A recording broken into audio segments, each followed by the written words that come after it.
États-Unis depuis quelques années et tu as l'impression que rien ne marche. Tu te rends compte que tu ne fais que payer les factures, encore des factures, tous les jours des factures qui ne finissent jamais. Et tu te demandes déjà comment est-ce que les gens font pour s'en sortir dans ce pays-ci. Bien que tu travailles beaucoup, tu ne vois même pas l'argent dans ton compte bancaire. Laisse-moi te dire que je suis à 100% sûre que c'est à cause du manque de la bonne information que tu te retrouves dans cette situation. Parce que c'est ce que moi-même j'ai vécu quand je venais d'arriver ici aux États-Unis. Je ne voyais ni l'argent, ni l'opportunité dont on parlait. Alors, si tu es ici aujourd'hui et tu m'écoutes, dis-toi que tu es finalement tombé sur la bonne personne, la chaîne qu'il te faut. Mon nom c'est Victoire et ici je vais partager avec toi tout ce dont tu as besoin pour ta bonne intégration ici aux États-Unis, toutes les bonnes informations pour que tu ne puisses pas durer dans ce mauvais rêve, mais que tu puisses prendre les bonnes décisions pour pouvoir atteindre le plus vite possible cette stabilité ou liberté financière que tu recherches, ok? Abonne-toi, active la cloche de notification pour ne pas rater aucune de mes vidéos et laisse-moi un commentaire et je ferai le plaisir de répondre à ta préoccupation. Alors, aujourd'hui, je vais te raconter une petite histoire, une histoire marrante qui me fait toujours rire quand je pense à ça. Alors, il faut dire que lorsque je venais de revenir ici aux États-Unis, bien que beaucoup de gens m'ont conseillé de prendre des cours de langue pour faciliter mon intégration, dans ma tête, il y avait seulement de l'argent. C'était juste comment faire pour trouver l'argent et devenir vite riche. Et je suis sûre que je ne suis pas la seule parce que plusieurs de nous, les immigrants, nous arrivons ici aux États-Unis avec cette mentalité. Et il n'y a rien de grave à ça, puisque nous venons ici pour le meilleur. Ou bien, c'est ça, nous venons ici pour trouver de l'argent. C'est une opportunité pour nous d'être ici. Alors, il faut juste choisir de faire les choses de la bonne manière. Alors, heureusement ou malheureusement pour moi, en bas de mon appartement, il y avait une dame qui m'avait proposé de travailler avec elle à l'hôpital et comme housekeeping. C'est quoi housekeeping? Housekeeping, il faut noter que c'est l'un des boulots accessibles que beaucoup des immigrants font ici et qui rémunèrent aussi bien. Et comme elle y travaillait déjà, elle devait seulement parler avec son superviseur, son boss, et je vais être embauchée vite fait. Alors me voilà toute joyeuse, quelle opportunité pour moi, right?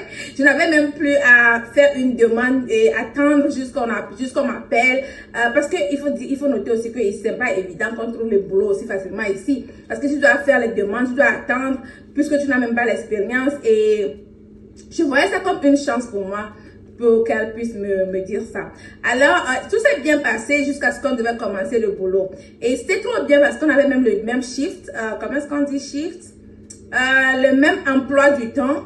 Donc, ce qui veut dire que on devait commencer et elle pouvait aussi me prendre et me déposer. On devait faire 8h30 à 16h et 8 heures de temps de travail.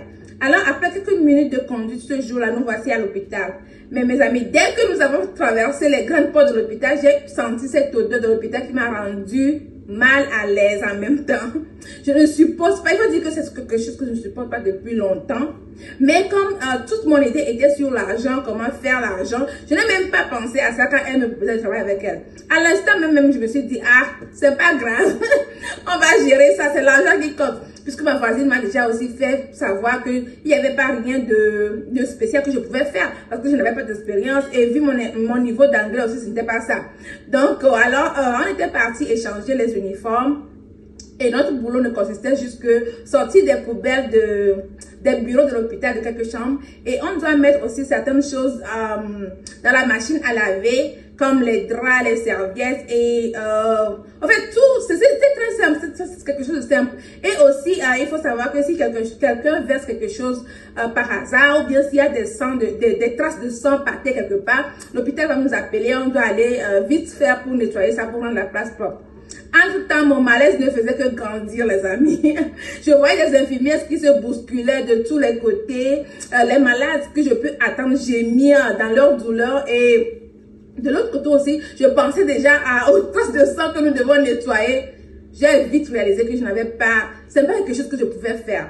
Je tombais malade sur place moi-même et je pensais que, comment faire même pour sortir de là?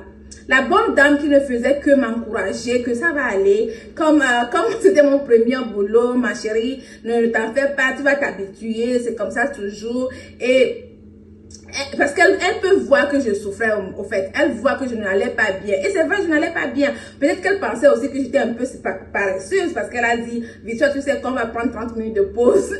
Alors, je me suis dit à moi-même que je dois prendre cette occasion pour fuir, pour sortir d'ici.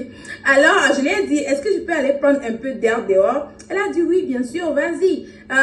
Juste rassure-toi que tu reviens ici dans 30 minutes. J'ai dit, ok, maman, il n'y a pas de problème, à tout à l'heure. Une fois dehors, les amis, j'étais en train de fuir. J'ai commencé par courir comme si j'étais poursuivie. Et pour dire vrai, je crois qu'il y a plusieurs personnes qui se sont retrouvées au fait dans cette situation. Parce qu'on te trouve un boulot, on te dit les avantages, on te dit que le boulot paie bien et tout. Et lorsque tu vas là-bas, tu vois que ça ne marche pas, tu démissionnes pour aller chercher un autre boulot, ainsi de suite, ainsi de suite. Ou bien il y a même beaucoup qui se retrouvent dans les boulots comme ça, qui n'aiment pas forcément, mais ils acceptent d'endurer tout ça, tout ce qui vient avec, quoi, parce qu'ils pensent qu'ils n'ont pas mieux à faire, ou bien ils pensent qu'ils n'ont pas le choix. Et il ne faut pas aussi oublier que les gens les appellent du pays déjà pour envoyer de l'argent. Donc, ils sont condamnés à faire ça parce que vraiment, dans leur tête, il n'y a pas le choix. Mon ami, je suis là pour te dire que tu as le choix. Juste que tu n'as pas les bonnes informations, ok? Alors, pour continuer la petite histoire, je ne savais même pas où j'allais dans ma course, puisque je n'avais pas de voiture, je ne connaissais même pas l'endroit. Et je marchais seulement, je courais seulement pour sortir de là. Je me retrouvais dans un bus qui me déposa dans un centre commercial qui n'était pas trop loin de chez nous. Et avec l'aide de 2 ou 3 personnes que j'ai demandé la direction, j'ai pu rentrer à la maison. Une fois rentrée à la maison, j'ai envoyé un message quand même à la dame pour lui dire que je suis bien rentrée. Alors, grande sœur, comme je l'appelle, si tu passes par ici, tu regardes cette vidéo, ne te fâche pas, tu sais que j'aime ton affaire. Oh. Donc, depuis le jour-là, elle m'appelle la portée disparue. Chaque fois qu'on se voit, elle m'appelle la portée disparue parce que il faut savoir que l'hôpital m'appelait. Elle-même, elle m'appelait de tous les côtés. Et parce que normalement, je devais reprendre le boulot dans les 30 minutes, après les 30 minutes de pause. Bref, elle m'appelait, tout le monde m'appelait, mais je ne voulais pas prendre le téléphone. Dès que je suis rentrée, je me suis dit que je ne vais plus jamais m'humilier de cette façon, que je vais vraiment chercher les bonnes informations. En fait, comment est-ce que les choses marchent ici aux États-Unis. Et c'est comme ça que j'ai jeté un coup d'œil en arrière. Je peux voir que vraiment rien ne marche. Et si je continue comme ça, je n'irai nulle part. Donc j'ai contacté les gens qui m'avaient conseillé au début pour l'école, pour que je puisse m'inscrire. Et c'est comme ça que je me suis inscrite à l'école. Et les gars, pour vous dire vrai, après quelques semaines des cours, réaliser qu'il y a beaucoup d'opportunités dehors que nous les immigrants ne connaissons pas faute d'informations ou par faute de chercher plus loin, puisque notre communauté d'accueil nous transmet ce que eux ils connaissent quand nous arrivons ici et nous nous contentons de ça. Nous ne voulons même pas chercher loin, you know? C'est vrai que ça m'a pris des années et des années pour sortir de cette situation à cause des erreurs que j'avais déjà commises, mais ça en valait vraiment la peine parce que je suis sortie avec beaucoup d'informations et des connaissances qui m'ont permis d'avoir une vie stable aujourd'hui. J'ai pu acquérir quelques biens ici aux États-Unis et j'ai aussi aidé beaucoup de personnes dans mon entourage, par exemple, pour poser des bonnes fondations quand ils arrivent ici, pour trouver des boulots qui puissent les permettre d'apprendre aussi la langue en même temps. Et j'ai pu aider aussi des familles à acquérir leur premier bien après seulement 2 ans ici aux États-Unis, quelque chose que vraiment les gens croient que c'est pas possible. Et je viens même d'aider un de mes frères à faire un rapprochement familial, ce que l'avocat lui a dit que ça coûterait 6 500, il faut savoir ça. Et on a pu revenir sur le papier à cause de ces informations-là. Alors bref, je suis devenue aujourd'hui une personne que mon entourage appelle en cas d'information de ci ou de ça. Et j'ai toujours apporté la solution ou du moins les diriger vers les bons endroits là où ils peuvent rassembler ces informations-là pour évoluer. Je me suis rendu compte que la plupart de mes frères immigrants ou de la communauté noire en général se retrouvent dans cette situation quand ils arrivent ici et commettent des erreurs par les mauvais conseils reçus par-ci, par-là, par des personnes qui ne connaissent pas aussi mieux non plus.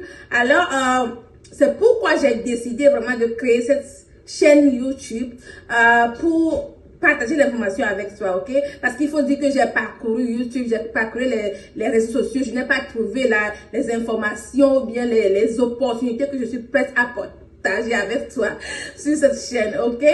Alors, on ne va pas plus loin. On est arrivé à la fin de cette vidéo. J'espère que tu as aimé ma petite histoire et on se dit à la prochaine vidéo dans laquelle nous allons parler plus en profondeur de pourquoi tu ne dois pas négliger l'anglais dans ton rêve américain. Allez, on se dit à plus. Bye bye.